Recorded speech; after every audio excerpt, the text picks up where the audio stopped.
안녕, 스토리캐시야. 이번엔 어린 시절 집에서 주던 가장 이상한 음식들에 대한 썰들을 모아봤어. 그럼 시작할게. 첫 번째 이야기. 우리 엄마는 뜨겁게 요리한 맥앤치즈에 사과 소스 같은 걸 섞어서 우리에게 주곤 했어. 두 번째 이야기. 우리 엄마는 모든 걸 과도하게 끓여버리자 주의였어. 당근은 슬프게도 주황색 덩어리로 끓여버리고 브로콜리는 형체를 잃어버리게 찌곤 했어. 옥수수는 원래 신선했을 거야. 그런데 엄마가 만지고 나면 크림 형태의 옥수수처럼 변해버렸고 맛이나 질감 같은 게 전혀 없었어. 바비큐 치킨? 그걸 완전히 끓여버리고 그 위에 그릴로 마이야르를 해서 주변 사람들이 살모넬라로 인해 죽지 않도록 힘썼지. 스테이크에 대한 그녀의 조리법은 인류에 대한 범죄야. 80년대 미국의 염분 회피 욕망과 우리 아빠의 악취에 대한 병적인 공포로 인해 양파와 마늘을 집에서 금지시켰어. 식사 시간은 회색빛이었고 실망스러운 장소였지. 지금의 나는 요리라는 것 자체를 아주 진지하게 받아들이고 있어. 세 번째 이야기. 어렸을 때 우리 할머니와 그 형제들은 버섯 크림 스프 샌드위치를 먹어야만 했어. 아버지는 그 스프를 크랜베리 소스처럼 빵 위에 바른다니까. 그게 문제야. 여러분, 이것은 각자 먹으면 맛있지만 같이 먹으면 최악인 맛의 한 예라고요. 어머니는 버섯 크림 스프를 감자 캐서롤을 만드는 데 사용했어. 이건 정말 맛있었어. 풍미와 진한 맛, 크림 같은 질감을 더해. 하지만 샌드위치는 더 안 좋아질 수가 없어. 난 요리하는 걸 좋아하지만 절대 만들지 않는 건 버섯 크림 스프 샌드위치야. 너희들도 샌드위치를 마시고 있니? 네 번째 이야기. 우리 엄마는 스파게티를 좋아했어. 그게 이상하다고? 잠깐만. 거기에 건포도를 넣었다는 걸 말해줘야 할 것 같아. 물 끓이고 국수와 건포도를 함께 넣어. 스파게티 소스는 없어. 그냥 익힌 스파게티 위에 불린 건포도만 올려서 먹는 거야. 우리 엄마는 이 요리를 정말 자랑스럽게 생각했어. 왜 우리가 이 요리를 싫어하는지 엄만 이해하지 못했지. 다섯 번째 이야기. 우리 할머니는 요리를 정말 못하셔. 요리를 싫어하시기도 하고 할머니가 만드신 것을 보면 왜 그런지 확실하게 알 수 있어.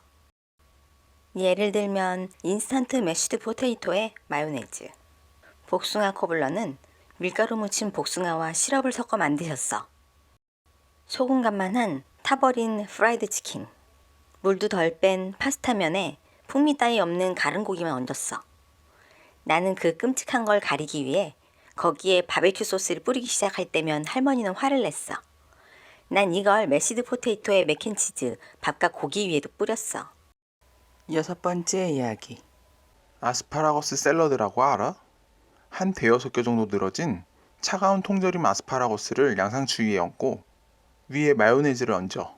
정말 이해할 수가 없는 요리라니까? 이건 완전 백인들의 음식이야.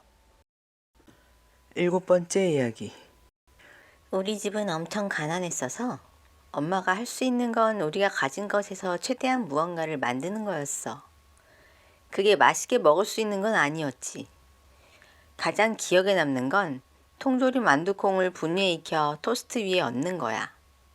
엄마는 이걸 피위글이라고 불렀어. 한 달에 한 번은 꼭 먹었지. 통조림 스파게티 소스를 빵 조각 위에 바르고 먹다 남은 치즈를 올리고 오븐에 구워 만든 가난한 사람의 피자도 있어. 어릴 땐 이거 좋아했었는데 몇 년 전에 다시 먹어봤더니 그렇게 좋진 않더라고. 돈이 부족해서가 아님에도 이상한 음식이 하나 더 있었어. 엄마는 폴란드 소세지를 썰어서 쪄먹었는데 그건 아주 스티로폼 조각같이 느껴졌어. 여덟 번째 이야기. 우리 아빠는 어느 순간 요리 방송 보는 것에 빠져서 그걸 본받아 좀 화려하게 요리해보려고 노력했어. 절대로 잊지 못하는 것은 아빠가 햄버거 패티를 만들려고 신선한 고기와 빵 조각들을 넣었어. 근데 그 빵들은 고기에 푹 절여져서 거대하게 덩어리진 생고기처럼 보이더라고. 그게 진짜 역겹게 생겼어. 아홉 번째 이야기. 우리 엄마는 종종 베트남 국수 요리인 본주를 만들곤 했는데 시간이 없을 때면 통조림 육수를 썼어. 나는 땅콩 알러지가 있는데 그 요리를 할 때마다 입술이 부었고 가려워서 더 이상 먹기 싫다고 말했어. 엄마는 그런 거 신경 쓰지 않고 계속 먹으라고 했지. 몇 년 후 엄마가 그 통조림의 성분 표시를 읽더니 이건 이제 그만 먹는 게 좋을 것 같아 라고 말했어. 10번째 이야기. 1950년대부터 80년대까지 우리 부모님이 성장하던 때의 관습에 따라 부모님은 채소를 끓여서 식혀 먹었어. 끓인 당근, 끓인 방울 양배추 등등 소금, 후추, 올리브 오일, 버터 없이 말이야. 나중에 난 채소는 맛이 없어야 한다고 생각했어. 그러나 성인이 된 후에는 굽거나 매콤하게 만든 채소를 발견했고 그건 정말 대박 맛있었어. 11번째 이야기. 우리 엄마는 언제나 냉동 흰살 생선을 오븐에 오버쿡으로 익혀서 쪼그라든 생선 필레를 만들었어. 그리고 끓인 컬리플라워를 얹은 흰 쌀밥과 함께 먹였지.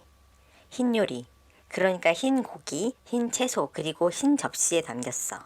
우리가 마신 건 뭐냐고? 우유. 흰 우유. 12번째 이야기. 우리 엄마는 예전에도 지금도 고양이 머리라는 이름의 요리를 만들어. 그게 기본적으로 닭고기에 샐러리 크림, 야채 몇 가지, 그리고 반죽 안에 스튜를 조금 넣은 건데 그게 정확히 요리된 고양이 머리 같이 생겼어. 그래서 그렇게 불렀고 우리는 매 크리스마스 때마다 그걸 먹었어. 13번째 이야기. 내 간식으로 엄마는 바나나에 햄을 싸서 주곤 했어. 어디서 그 생각이 나왔는지 모르겠지만 난 정말 그게 싫었다고. 그냥 모르겠어. 난 결국 바나나에 알러지가 생겼어. 14번째 이야기. 우리 엄마가 어릴 때 할머니는 잔반 캐서롤을 만들곤 했어. 좀 익은 국수, 알맞은 잔반 몇 개, 어떤 크림 스프를 추가하고 토핑을 얹어서 굽는 거야. 엄마는 그걸 싫어했어. 그걸 질척이 냄비라고 불렀고 우린 할머니를 찾아갈 때마다 최소한 한 번은 먹었어. 나는 그걸 좋아해서 한 번은 그것을 요리하는 걸 봤을 때 환호했어. 와, 질척이 냄비다. 그걸 본 할머니 얼굴은 혼란스러운 표정이었어. 나는 오늘 아침에도 질척이 냄비를 만들었어. 15번째 이야기. 오버쿡 스테이크는 가죽처럼 찢어지는 거더라. 나는 유제품 농장에서 자랐고 소고기가 풍부했어. 하지만 신발 가죽처럼 요리된 저녁을 삼키지 않으면 우리 엄마는 모두가 감사할 줄 모르는 꼬맹이들이라며 격렬한 분노를 표출했어. 16번째 이야기. 우리 엄마는 요리하는데 재능이 없었어. 계속 시도는 했지만 그냥 관심도 없었고 재주도 없었어. 나는 보통 저녁에 집에서 만든 음식을 먹어야 해서 불평할 수가 없었어. 엄마는 이상한 폴란드 소세지를 사서 몇 개를 양배추 머리와 함께 냄비에 넣고 끓였어. 그게 저녁이었어. 엄마는 그걸 브라푸스트라고 불렀어. 나는 대학까지도 브라푸스트를 무서워했어. 독일 축제가 있을 때 친구들이 다 브라푸스트를 먹으러 가자고 할 때 미쳤다고 생각했어. 그런데 누군가 내게 진짜 브라푸스트를 머스타드 그리고 사워크라프트와 함께 주었고 나는 내가 브라푸스트의 진정한 본질에 대해 완전 잘못 생각하고 있었다는 것을 깨달았어. 그게 아마도 내가 대학에서 배운 것 중에 가장 큰 것이야. 17번째 이야기. 건조한 케찹 샌드위치였어. 빵은 좀 오래되고 바삭해진 걸 반으로 잘라서 샌드위치를 만들었어. 그 사이에 고기도 치즈도 없이 그냥 케찹만. 만약 운이 좋아서 빵이 너무 차지 않다면 그 맛은 프렌치 프라이 같이 느껴졌어. 이건 날 너무 슬프게 만든 음식이야. 그냥 불쌍하다거나 어떻게 그런 걸 먹을 수 있을까 같은 느낌이 아니라 그냥 너무 슬퍼. 마치 대출이 많아 통장이 마이너스 돼서 먹는 음식 같아. 18번째 이야기. 우리 엄마는 돼지고기 등심을 좋아해서 자주 요리했는데 너무 오래 조리해서 먹을 때마다 고무처럼 느껴졌어. 그래서 우리는 그 저녁 식사를 소각된 저녁이라고 부르게 됐어. 19번째 이야기. 우리 할아버지는 종종 물고기 눈알들을 통으로 사왔어. 그리고 그걸 다양한 음식에 넣었지. 눈알 달린 스크램블 에그가 날 올려다보는 것에 익숙해져야 했어. 20번째 이야기. 우리 엄마가 예전에 자주 만들던 후추 스프 이야기인데 사실 처음에 이건 실수로 만들어진 거야. 저녁을 위해 스프를 조금 만들고 있었는데 후추를 넣었다가 뚜껑이 떨어져 버려 그 후추가 다 들어갔어. 엄마가 최대한 건져냈지만 먹을 수 있을 만큼 희석시키려면 약 20리터 정도의 스프가 필요했지. 그래서 너무 매웠지만 몇 달 동안 거의 매일 그 스프를 먹게 됐어. 21번째 이야기. 우리는 정말 가난해서 지역의 급식소와 식품 보관소에 의존했어. 우리 아빠가 몇 년 동안 일자리가 없어서 과일 같은 기본 식품도 살 수 없었지. 아빠는 물에 분유와 비타민제를 섞어서 냉장고에 넣곤 했어. 진짜 우유인지 가짜 우유인지는 맛을 봐야 알았지. 아빠는 지금도 그걸 아빠가 실업자일 때 아무도 아프지 않게 도와준 약이라고 생각하시더라고. 진짜 그럴 수밖에 없는 상황이었어. 아빠는 정말 칭찬해 줄 수밖에 없다니깐. 22번째 이야기. 우리 새 엄마와 새 아빠는 주말마다 그릴드 치즈를 만들곤 했어. 그게 별로 나쁘진 않아 보이지? 틀렸어. 가짜 아메리칸 치즈를 빵에 얹고 전자레인지로 2분이나 5분 동안 돌려. 버터도 없고 굽지도 않았어. 그냥 축축하게 퍼진 빵과 탄 플라스틱 치즈야. 2분 동안 돌리면 괜찮았었는데 5분 동안 돌리면 빵은 단단해지고 치즈는 녹아버려.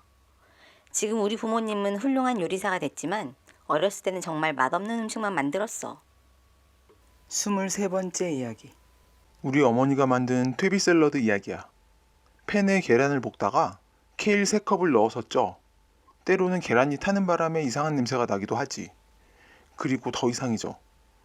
콩통조림을 통째로 넣고 계란과 케일에 으깨. 그리고 계속 이상한 양념들을 거기에 넣어. 이쯤 되면 냄새가 너무 역해서 같은 방에 있기 힘들 정도야. 끝내 음식은 먹을 수 없는 것이 되고 그걸 그릇에 담으면 쓰레기통에서 바로 끌려 나온 음식처럼 보여. 그래서 나는 더 이상 어머니에게 음식을 만들게 하지 않기로 결정했어. 정말 너무 이상해. 24번째 이야기. 우리 엄마는 스페인계는 아니고 정말 백인 중에 백인이라고 할 수 있어. 엄마는 중앙 플로리다와 중북부에서 주로 자랐고 라틴 아메리카 문화와 거의 접하지 않았어. 가끔 라틴 식당을 가는 정도? 그런데도 엄마는 종종 라틴 음식인 아로즈 콘폴로라는 걸 만들곤 했어. 치킨은 딱딱하고 질긴 상태로 익혀놓고 완전히 익힌 것이라고 우기고 그걸 맛없는 빵가루로 감싸고 사이드로 밥을 주곤 했지. 거의 소금도 안 썼어. 건강에 해로우니까. 맛이 너무 별로라 몇 번은 바로 토해버린 적이 있어. 한 번은 식탁에서까지 토했거든. 엄마는 내가 집에 올 때마다 음식을 잘 안 먹는 걸 이해하지 못하더라고. 추수감사절에도 말이야. 25번째 이야기. 여기 염분 부족 얘기가 정말 많네. 우리 몸은 소금이 필요하다는 거 알고 있지? 우리 집은 특별히 합성 요오드와 소금을 사용했어. 왜냐하면 요오드 부족이 아이들의 발달 문제 원인 중 하나라고 해서. 보통 요리는 돼지고기와 사가주 소스. 아주 더럽게 싸고 질 나쁜 사가주 말이야. 내가 말하고 싶은 건 나와 내 여동생은 그걸 싫어했다는 거야. 다른 거 먹고 싶어요. 이건 저번 식사 때도 먹었잖아요. 라고 해봤지만 엄마는 조용히 해. 그냥 먹어. 그냥 싫으면 굶어. 라고 답했어. 엄마는 대체적으로 좋은 요리사였지만 이건 진짜 참을 수 없는 음식이었어. 아침 식사를 거르고 학교에 갔다가 학교에서 엄마에게 전화가 온 모양이야. 그래서 그 음식은 더 이상 안 만들게 됐다니까. 26번째 이야기. 우리 엄마는 진짜 최악의 요리사야. 나는 아빠와 주말에 식당에 가서 원하는 것을 시켜 먹을 때만 제대로 된 음식을 먹었어. 거기서 양이 엄청 많은 랍스타도 먹을 수 있었지. 하지만 엄마는 튀긴 스팸과 싸구려 맥앤치즈, 통조림 완두콩에 아메리칸 치즈를 넣고 부순 바비큐 맛 감자칩을 위에 올려서 끔찍한 캐서롤을 만들곤 했어. 엄만 그게 최고의 요리라고 생각했어. 나는 그걸 생각하면 아직도 몸이 막 아픈 것 같아. 저녁에는 토스트 위에 소금을 많이 뿌린 쇠고기나 대공황 때처럼 짜고 더럽게 맛없는 음식이 나왔어. 그게 아니면 통조림 참치와 빵 위에 얹힌 스프 혼합물이었어. 통조림에서 나오는 건 뭐든지 먹었어. 이게 왜 내가 요리하는 법을 스스로 깨우쳤는지 알 수 있는 대목이야. 작년에 집에 갔을 때 난 매일 저녁 식사를 만들었어. 엄마가 스팸과 싸구려 맥앤치즈들을 꺼내기 시작했기 때문이야. 그걸 내버려둘 수 없었어. 아빠는 내가 만든 솔티드 카라멜 애플파이에 딱 붙어 계시더라고. 27번째 이야기. 부모님은 아니지만 내가 어릴 때 할머니의 요리를 좋아했어. 그런데 생각해보면 좀 이상했던 것 같아. 할머니의 부모님은 20세기가 시작된 직후 일본에서 하와이로 이주했어. 할머니는 대공황이 시작됐을 때 대략 7살이었고 2차 세계대전과 선정 문제 등이 겹쳐서 여러 가지 이상한 음식 습관이 생겼어. 작고 귀여운 우리 일본인 할머니는 스파게티를 만들고 거기에 옥수수를 넣었어. 그녀의 미트로프에는 통조림 조개가 있었고 나는 그걸 정말 좋아했어. 비엔나 소세지와 스팸이 달달한 간장 육수에 끓여졌고 생 브로콜리와 슬라이스된 가마복고 어묵, 상추, 오이와 마요네즈가 들어간 샌드위치도 꽤 괜찮았어. 실제로 생 두부와 통조림 참치, 간장, 양파와 다른 것이 섞인 큐브 같은 것도 맛있었어. 하와이에서 자랐기 때문에 나는 그것들을 이상하게 생각하지 않았어. 보통 해초와 생선이 정규 메뉴의 일부였지. 어쨌든 할머니는 그런 것들을 가족을 위해 만들었고 더 전통적인 것들도 만들었어. 예를 들면 마키스시, 모치코 치킨 같은 것들. 그러나 그녀 스스로는 두부 몇 개와 된장국 한 그릇, 소량의 밥을 먹었어. 그녀는 디저트와 달콤한 것들을 좋아했지만 그런 경우에도 초콜릿 한 조각을 네 조각으로 자르곤 했지. 나는 2010년에 마지막으로 할머니를 봤었어. 그때 할머니가 대략 88살인가? 좋은 날도 나쁜 날도 있었지만 할머니는 더 이상 요리를 하지 않으셨고 2014년에 돌아가셨어. 난 할머니가 너무 그리워. 지금까지 스토리캣이었어. 다음 시간에 다른 이야기로 찾아올게. 안녕.